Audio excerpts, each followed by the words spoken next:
Yes. So in this class, we will discuss about strain tensor and also strain displacement relationships in a 3D stress system. So to understand that, let us consider a three-dimensional element like this, subjected to some external loads. Due to the application of external loads, internal stresses will develop in all the three directions. So let me take the internal stresses that are going to develop as sigma x in x direction, sigma y in y direction, sigma z in z direction.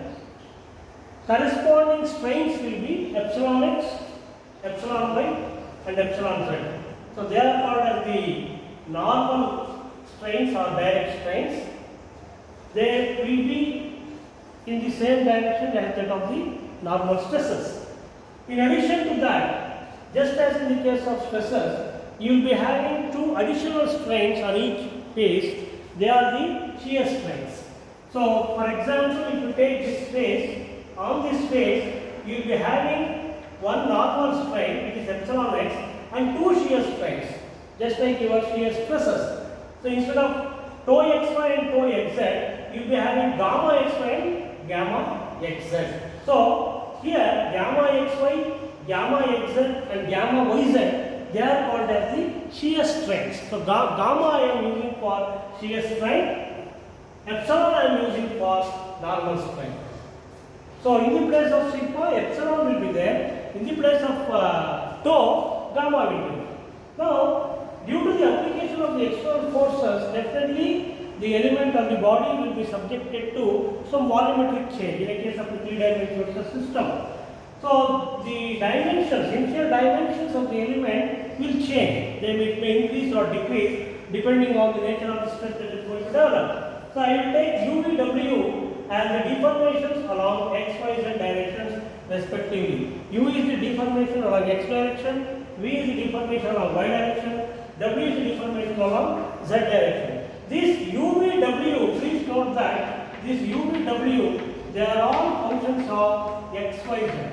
So, because x, y, z is a point in the element, so these stress values or strain values, they vary from point to point. That means they are functions of x, y, z, coordinates of the point. So, UVW, they are all functions of x, y, z. Now, we are going to define the stress-strain relationship like this. Epsilon x is the normal stress in x direction. It is given by dou u by dou x. U is the deformation in x direction, x is the direction. Similarly, epsilon y, normal strain in y direction is given by dou v by dou y, where v is the displacement of the deformation in y direction.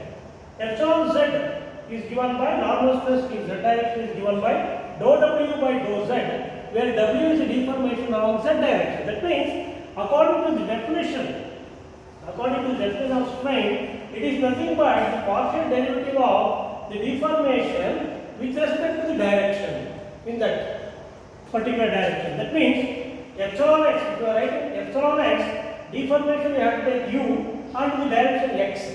Epsilon y, deformation v, direction y. Epsilon z, deformation w, direction z.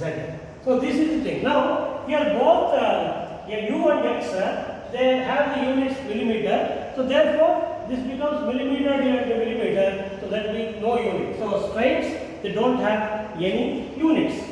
So, similarly, so these are the normal strains and the direct strains.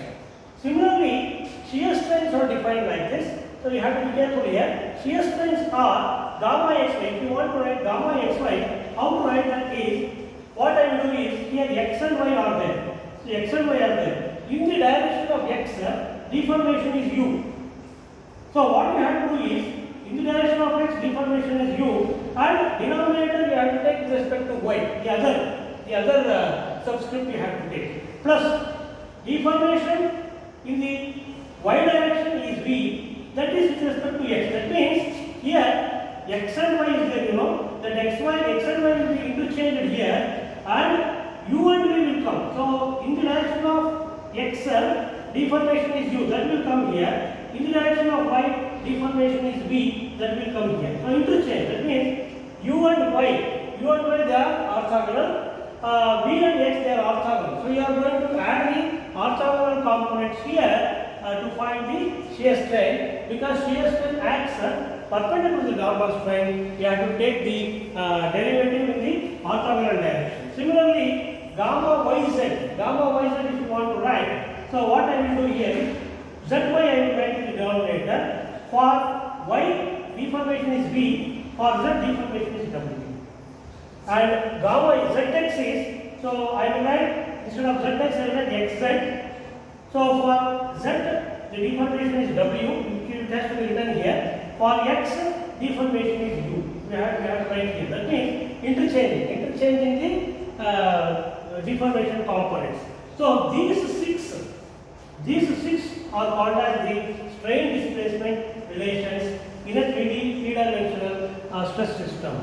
So this LHS is strain components, epsilon x, epsilon y, epsilon z, gamma x, gamma y, z, gamma z. They are the strain components at a point. They are related to displacement components, u, v, w. They are the displacements or deformations along x, y, z directions.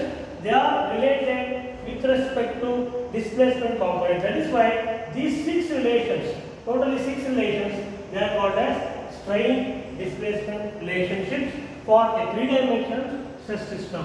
Now, once you know all these six strain components, you can write in the form of a tensor. Just like stress tensor, you have the strain tensor. Only difference is here. You have to be careful here. The difference is along the principal diagonal elements, you have epsilon x, epsilon y, epsilon z, similar to sigma x, sigma y, sigma z. But the remaining terms, they are divided by 2 here. That is the very important thing. So your second term will be gamma xy by 2, this is gamma xz by 2, and this is symmetrical. Therefore, same thing. First column they are same, and here it is gamma yz by 2, and here also gamma yz by 2. That means you have to be careful when you are writing strain tensor at a point. The principal diagonal elements are the normal strain components, and the other elements will be shear strain components divided by 2. That is very important here. So this you should keep it in mind. Whereas in the case of stress tensor, this is sigma x, sigma y, sigma z, tau xy, tau xz, and this is tau yz. But in the case of strain tensor, divided by 2 will appear. So this is very important because this is the sum of two terms here. We have to divide it by 2. That is how we can remember. So just like stresses, tau xy will be equal to tau yx, tau zy will be equal to tau yz, tau zx is equal to tau xz. Similarly, here also strains are also same. So gamma x will be equal to gamma yx, gamma yz is equal to gamma zy, gamma zx will be equal to gamma xz. This is for a three-dimensional stress system. Now the same thing can be reduced to a two-dimensional stress system. In the case of two-dimensional stress system, so you don't have any strains in z direction. That is very important. That means no strains in z direction means epsilon z will be 0, gamma xz will be 0, gamma yz will be 0.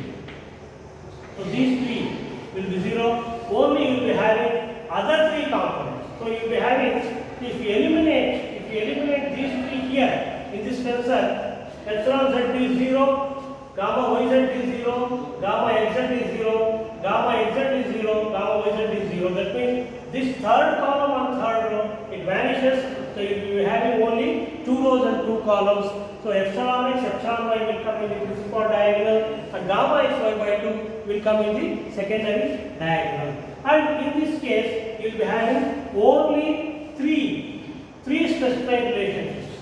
So you have epsilon x is equal to dou u by dou x, epsilon y is equal to dou u by dou y, and gamma x is dou u by dou y and dou u by dou x. Only you have 3 strain displacement relationships in the case of a two-dimensional strain system or stress system.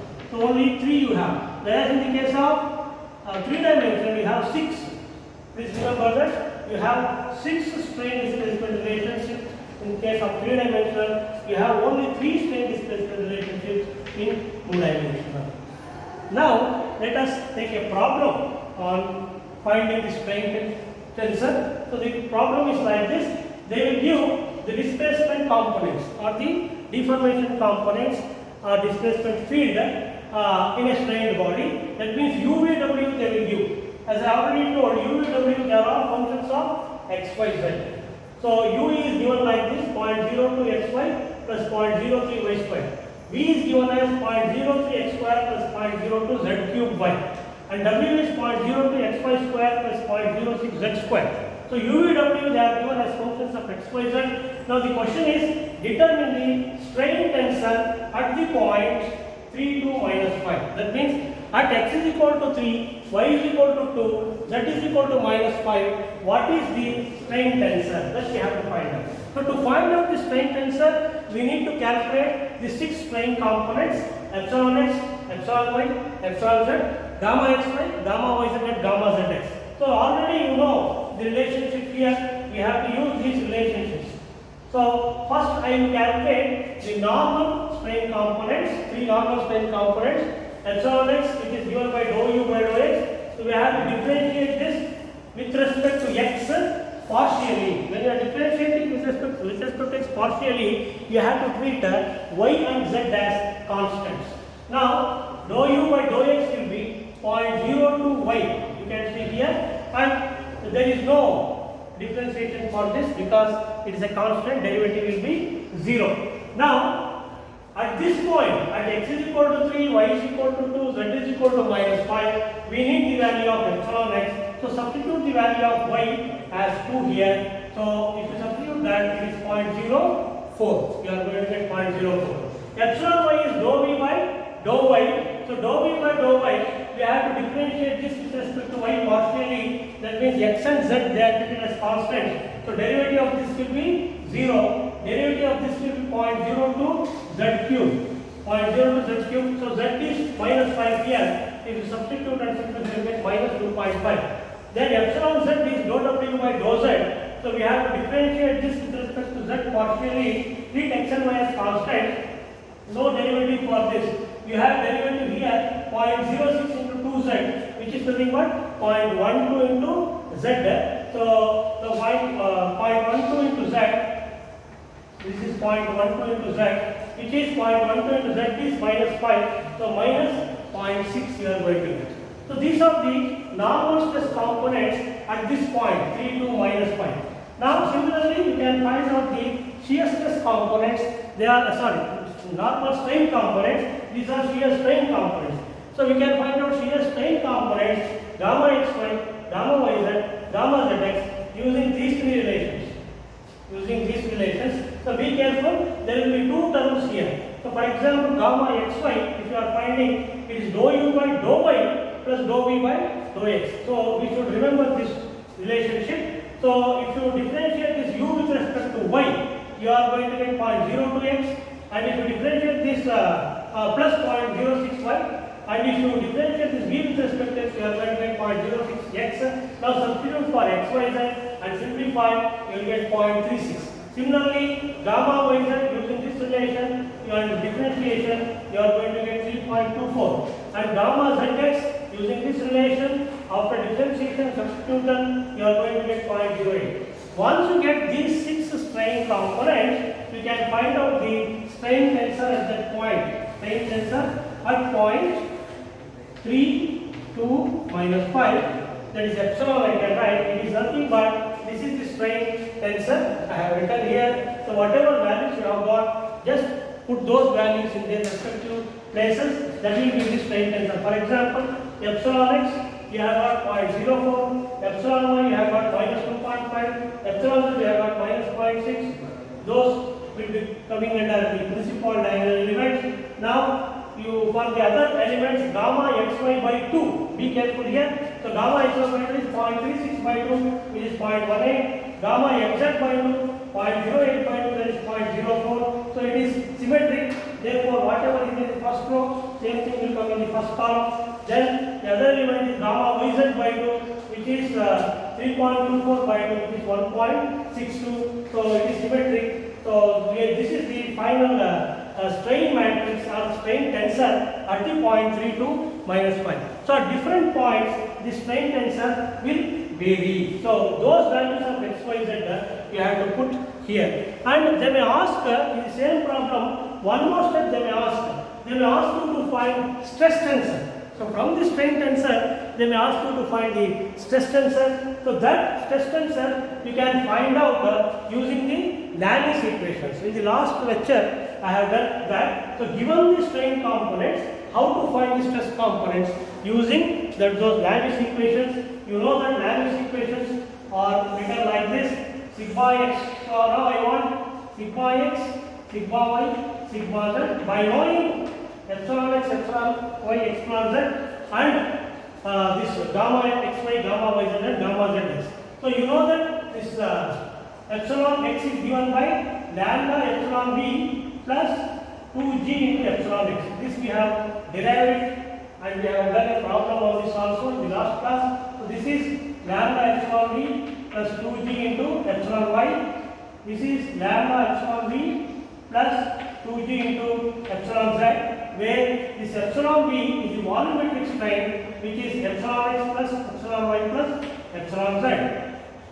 And if you want the shear stress components, they are all given by tau xy is equal to tau xy, tau yz, and tau zx.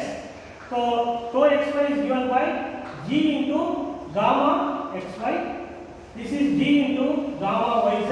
This is g into gamma zx. So to find out this stress tensor, you need the value of Young's modulus and Poisson's ratio. Normally they will give those Young's modulus and Poisson's ratio. From that E and mu value, you can get this G value and lambda value, Lami's constant lambda value, and substitute in this, you will get the stress tensor. So once you get all these 6 components of stressors, then similar to this one, you can write the stress tensor, which is nothing but sigma x, sigma y, sigma z, tau xy, tau xz, and this is tau yz. So divide by 2 will not be there. So that is your stress tensor. That is an additional step you have to do if they ask you to find the stress tensor.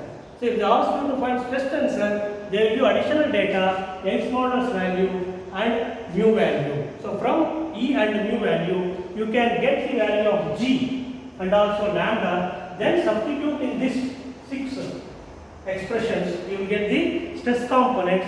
Later on, you can write down the stress tensor. So this explains. So that means in a given problem, they may give UVW. They may ask you to find both strain tensor and stress tensor. So okay, if they ask only strain tensor, you can stop at this stage. This doesn't have any units because strain doesn't have any unit. If they ask you to find stress tensor also, then further you have to do these 6 stress components you have to find out, and then you have to write in the form of stress tensor. So this is what I wanted to explain.